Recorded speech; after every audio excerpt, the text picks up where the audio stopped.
Hometown Family Radio, Jesse and Josh here, and an opportunity to talk with Isaac from I&L Coffee Roasters. You've sent us out some of your coffees. We've been snacking on these here a little bit, and so we thought it'd be a good idea to maybe just catch up with you a little bit and find a little bit about your story. So, welcome to the program. Yeah, thanks for having me. Yeah. So let's start off. What inspired I&L Coffee Roasters? Where did you guys come from? Yeah, well, originally my wife's from Western Nebraska. I'm actually from Virginia, but I met her here. We went to a Bible school in Wisconsin for 2 years, and Milwaukee's kind of known for coffee. So every corner has a coffee shop, and I was new to every coffee shop roasting their own coffee. So I'd never heard of that when I had moved there because it wasn't really happening here.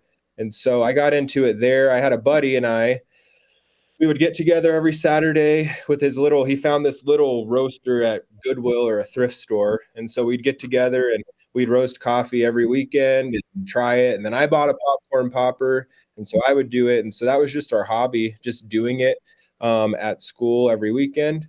And then as I moved back, I decided to start doing it again and just started small and went bigger and bigger as things broke, as I used them too much, and started at a small craft show and built it up from there.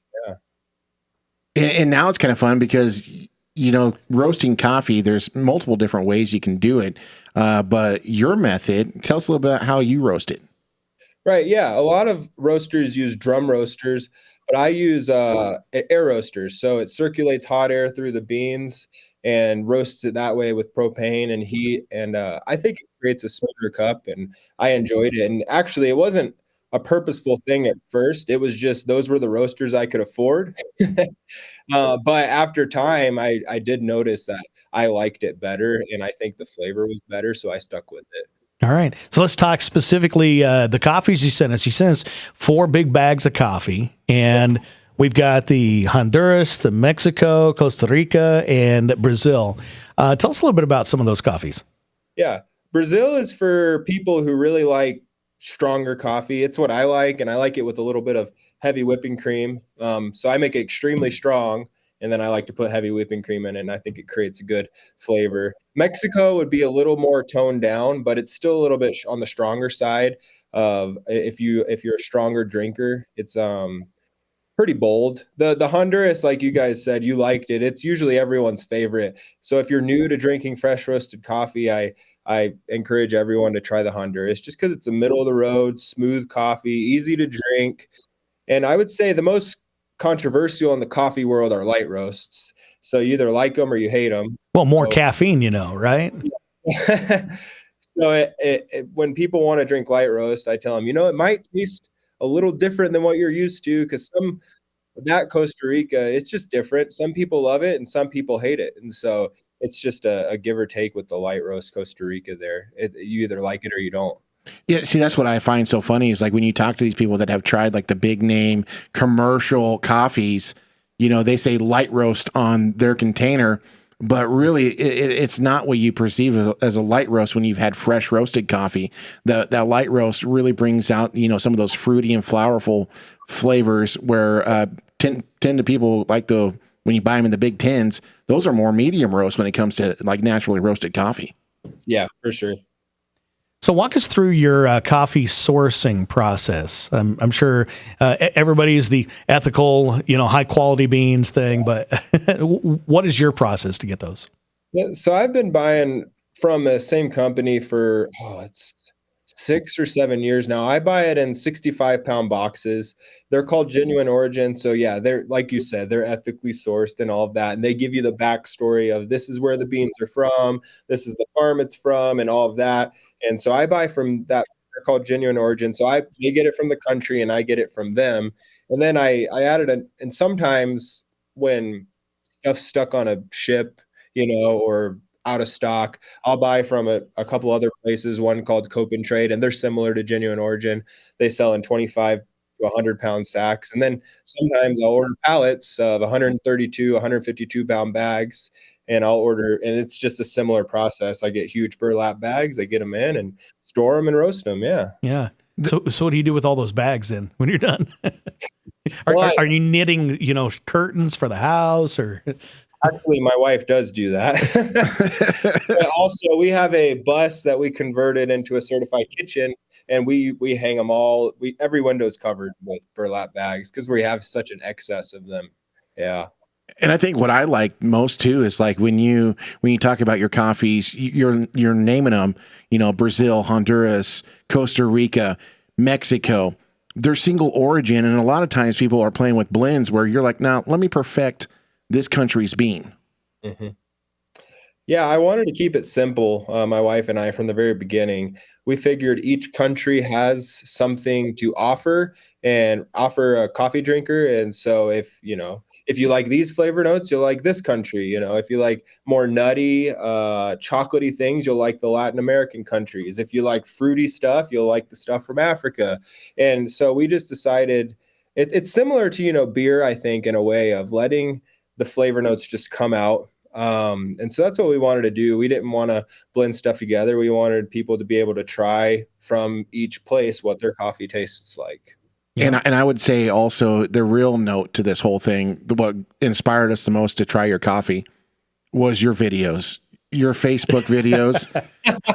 had to bring that up. We had to bring it up because just your character in the videos is just to die for. What kind of got you started on that side? I don't know. I used to own a coffee shop. I started roasting, and then I had a shop for 3 years. The reason we shut that shop down was it just was taking over our life, and we decided roasting was a lot easier, because we have kids. But while I had that shop, I'd be bored, in the slow times. So I just made stupid videos, and it's easy. It's not hard. So I thought, I'll just make songs and whatever, and I'll do that. Yeah. You see, Jesse and I, we got into radio because we don't have to sing. We can just announce. We can just talk. Yeah, just do that thing. There you go. So where do you hope that this goes? Obviously, it's a hobby. You don't want a hobby to overtake the rest of your life. But where do you hope this ends up? Yeah. It's been a pretty good side business, and for a while, like I said, for 3 years of our life, it was our full-time gig, and we've bumped it back down to it's a side business. But my wife, she's a stay-at-home mom, but she works because she roasts coffee as well as I do, and so that's been a great thing for her to be able to do and grow. But we also want to get to be able to offer cold brew offerings, like bottled cold brew is kind of an avenue we'd love to go down. That's something we've heavily researched and want to do is bottled cold brew, and we're heading in that direction. Also just be able to get in more grocery stores, more wholesale accounts we love because they're consistent. And so just getting our coffee further in the panhandle and to out where you guys are, I think is awesome, because most people think, still that coffee is supposed to taste bad, and it's not. And so I have a lot of customers. What I love is they're like, well, you ruined me now, because now I've tried your coffee and I can never go back to the other stuff. We have a saying around here: friends don't let friends drink Folgers. So yeah, it's life's too short for that. So yes. What are some of the means that people can get to view your products and find out more information about you guys? Means? Yes, we have our website, which would be I&L coffeeroasters.com. We're in grocery stores here in the Panhandle area, which is Scottsbluff, Nebraska. We're in Main Street Market, and we're trying to expand to go to the Kimball Market and Torrington as well. And so we're expanding there. But we have a lot of people who order online and order for shipping. And we also do local delivery in our Panhandle, which is $4 for local delivery for when we make drop-offs and all of that. But yeah, our website is easy to order on. And we also can do wholesale accounts on our website as well for businesses and things like that. Well, it's a good coffee. We'll give the endorsement. Like I said, Josh was more the Honduras. I was probably slightly more the Mexico, but yeah. So for people just trying it the first time, you recommended which one? Honduras, what I would recommend. Yes. Yeah. All right. Anything else you'd like just people to know about your coffee roasting business?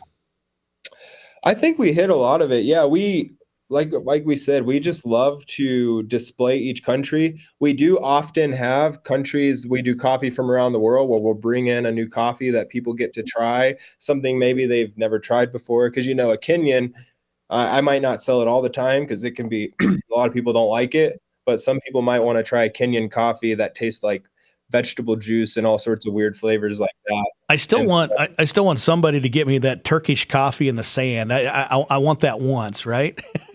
Yeah. The one where Yeah, there's all sorts of different types, but yeah, like I said, what makes us stand out is we're air roasted and we're single origin. I think that's what we're sticking with, and that's what we stand behind. Josh, you can do the wrap, man.